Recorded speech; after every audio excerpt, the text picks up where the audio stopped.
காலை வணக்கம். காலை வணக்கம் மாணவர்களே. இந்த கிரகணங்கள் நடக்கும்போது ஆர்வக் கோளாறு காரணமாக நேர்கண்ணில் பார்க்கக்கூடாதுன்னு சொல்லிட்டு பல ஆயிரக்கணக்கான முறை சொல்லப்பட்டிருக்கும். உங்கள் வாழ்நாள்லேயே பல 100 முறையாக சொல்லப்பட்டிருக்கும். அதே மாரி நீங்கள் பார்க்குறதுனா என்ன ஆபத்துன்றது இன்றைக்கி நம்ம அதாவது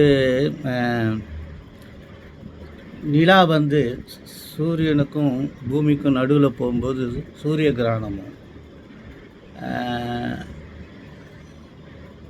சூரியனுக்கும் நிலாவுக்கும் நடுவில் பூமி நுழையும் போது சந்திர கிரகணமும் ஏற்படுது. இவைகளை பார்க்கும்போது நேரடியாக கண்களாக பார்த்தோன்னா அந்த சூரியத்தினுடைய அந்த கதிர்கள் பிரதிபலித்து ஒரு அல்ட்ரா வயலட்டு ஒரு வேகமான சக்தி வாய்ந்த கூர்மையான சக்தி வாய்ந்த கதிர்களாக வர்றதுனால அது கண்களில் இருக்கிற இந்த ரெட்டினாவை நேரடியாக பாதித்து முழுமையாகவும் பாதிக்கலாம், பாதியாகவும் பாதிப்பு. அதனால் அதை தவிர்க்கணும் அப்படின்னு சொல்லி பார்க்கக்கூடாதுன்னு சொல்லியிருக்காங்க.